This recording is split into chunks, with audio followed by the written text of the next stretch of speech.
The dream, an energy source that does not end and doesn't damage the planet. Renewables. However, what most people don't know is that in Europe, most renewables come from organic sources, such as wood, crops, or organic waste known as biomass. Here, European institutions and national governments set the rules for the production of renewables.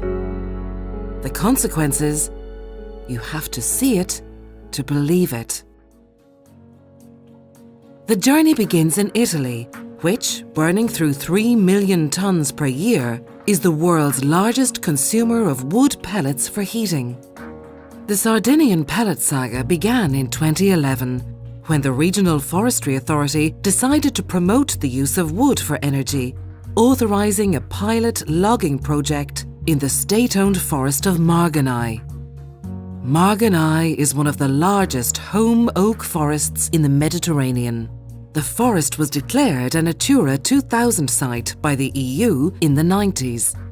The man who will turn the forest into gold is local entrepreneur Giuseppe Vargiu, who is well connected to local politics. He's thinking big, so he built his first pellet mill to produce 4,000 to 6,000 tons per year of genuine Sardinian pellets. Spendiamo oltre 1 milione di euro all'anno per riscaldarci con la legna da ardere. La conseguenza che cos'è? Che noi abbiamo i nostri boschi sporchi, non fruibili a livello turistico, ad alto rischio incendio, ok? Noi lì abbiamo vinto una gara, poi la legna io ne faccio di quello che voglio perché ho vinto un'asta, eccetera, eccetera. We enter the forest with our two guides, Francesco Aru, the environmental expert who drew up the plan that turned Marganai into a protected area, and local blogger Pablo Sol. The first thing Aru shows us with pride is the thick, dense peat soil of the forest, rich with organic matter and carbon. And finally, here it is, the logged area. Vargiu's men did not just take away old, dead branches. Some of these trees had diameters bigger than 1 meter. Here, soil erosion is disastrous. Without the forest canopy, the rich carpet that covered the limestone is gone. In places, the terrain seems bombed. And then, the silence. No trees, no birds.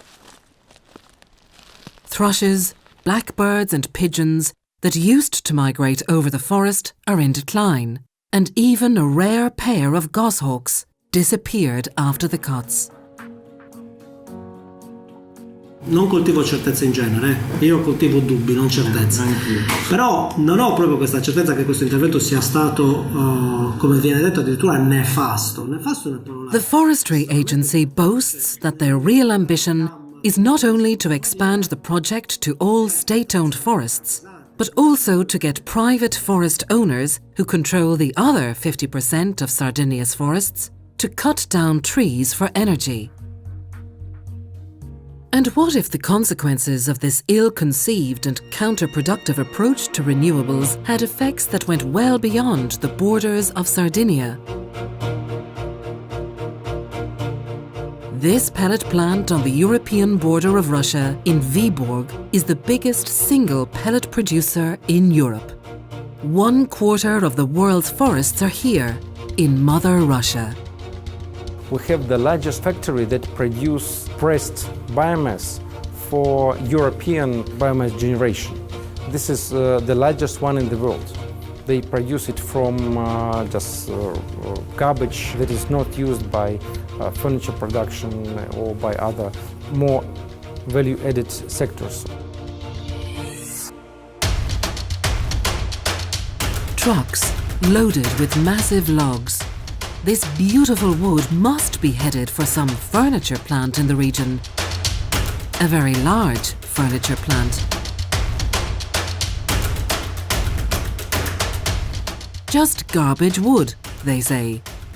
Yet rows upon rows of stored logs stand in lines that must be 2 kilometers long. Here, pellets are made from whole trunks, not wood residue. These trees will be shredded and pressed into pellets here and legally burnt in Europe as supposed clean and renewable energy. The problem is, again, in the energy policies. The EU's renewable energy policy sets the targets for renewables and bioenergy, but does not impose safeguards for how to meet the targets. Brussels says use biomass, and national governments end up trashing and burning forests. And while Brussels ponders the issue, the Kremlin has spotted the opportunity.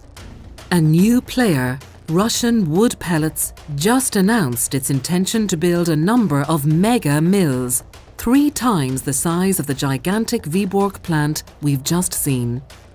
The entire production from this Viborg pellet plant is exported to the European Union by a few companies. So Russian pellets make their way into the burners of European energy giants like Belgian Electrobel or Danish Dong by a number of brokers. So again, because of ill-conceived laws about renewable energy, taxpayers are actually subsidizing the destruction of forests. The paradox? They're doing it to save the planet. But there is other, less obvious damage being inflicted on nature in the name of renewables. It's a disaster happening in farmland. Romania is a perfect example of how well-intended renewable energy policies can negatively impact an agricultural economy.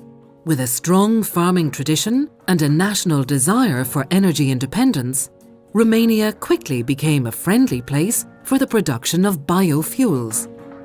I think that the biofuel policy, the European biofuel policy is super. Romania has a huge potential for biofuel production. Everything we have done was supported by the European Union grant. The problem we have is to increase the use of biofuel in Romania. But not everyone seems to agree with Professor Tudorianu. We're using the land to grow fuel instead of growing food. And in Romania, that's a big problem because normally you would have capacity to grow food for 80 million people. Instead, we're importing almost 80% of our food.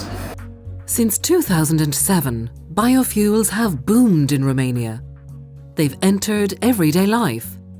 But far from being a Romanian success story, it resembles, at closer look, a typical case of land grabbing. Here, Interagro owns everything: hotels, docks, a ferry, and of course, the land.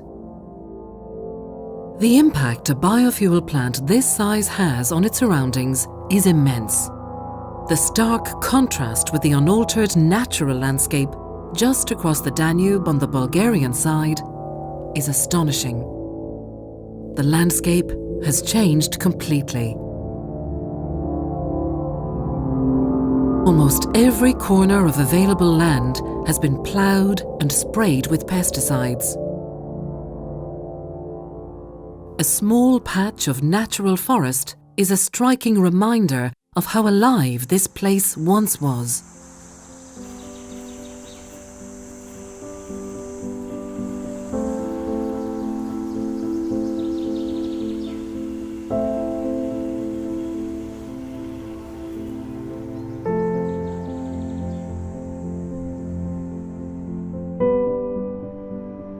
All natural biodiversity has been lost to a barren landscape of biofuel production.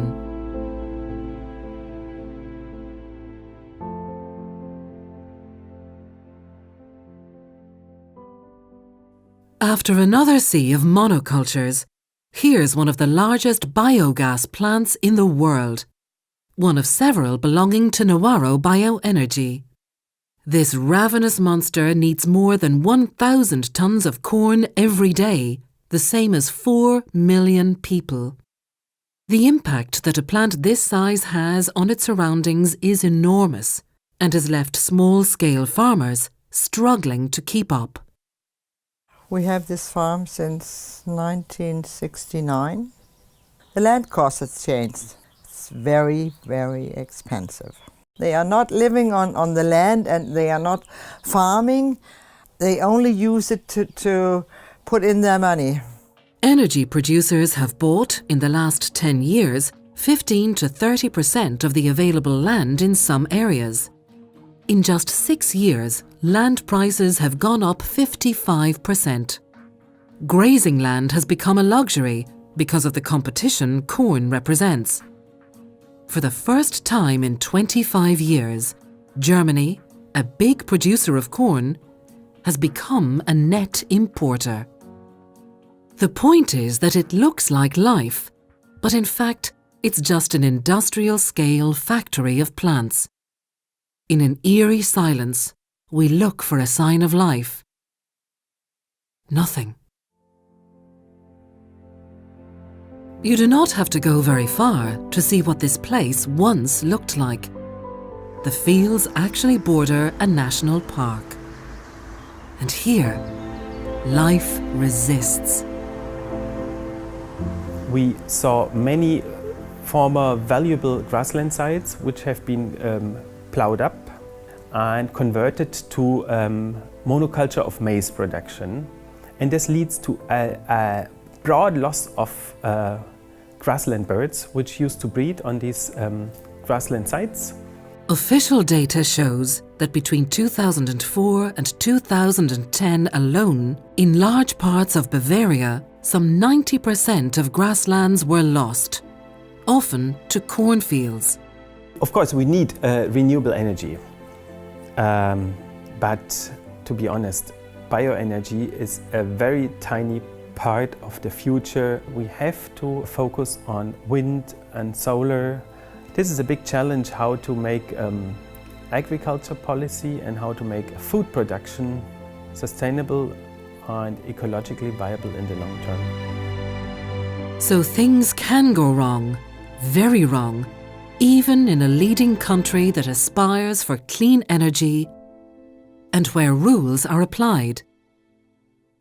Now we move on to a territory dominated by small and medium-sized producers of high-quality agriculture, who were turned into energy producers by subsidies.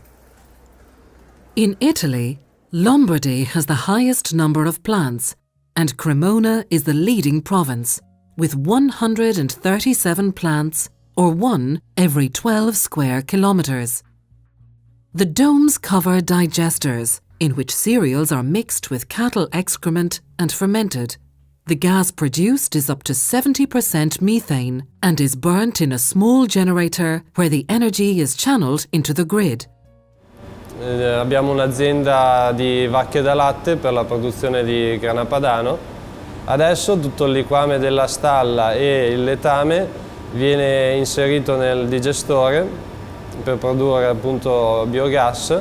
Prima avevamo soprattutto erba medica e adesso invece utilizziamo il mais e un secondo raccolto di triticale per sia l'alimentazione delle vacche sia l'alimentazione dell'impianto di biogas. Federico and his family produce electricity and sell it to the National Power Authority at a subsidized price, a multiple of the market price, fixed for 15 years, the best of all worlds. Or so it seems.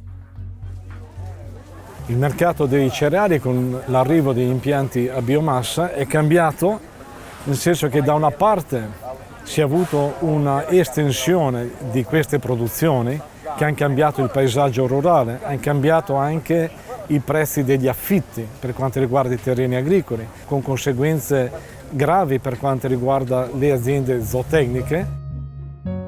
È l'ultima cosa a cui si pensa, quindi se fino a 10 anni fa si poteva pensare di lasciare alcuni terreni a riposo a vantaggio della natura, delle specie animali e vegetali, al giorno d'oggi questa cosa è molto complicata. La natura in certe zone, nelle pianure intensive, soprattutto del nord d'Italia, semplicemente non ha spazio, non ha posto, non sa dove stare fisicamente.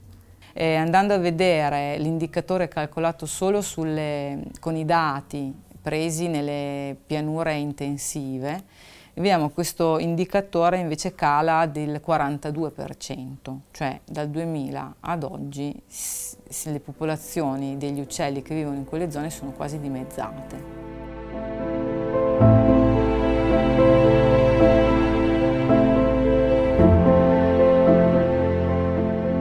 Of course, renewable energy is the future, but it must not come at the expense of nature. We cannot replace one finite source of energy, oil and coal, with another finite one, trees and crops. You cannot save life on Earth by destroying it. There is nothing renewable about driving species to extinction to heat our homes. And yes, what you do in one place, Europe for example, does affect everyone. We have to ensure that as we strive to protect our planet, we don't unintentionally destroy it.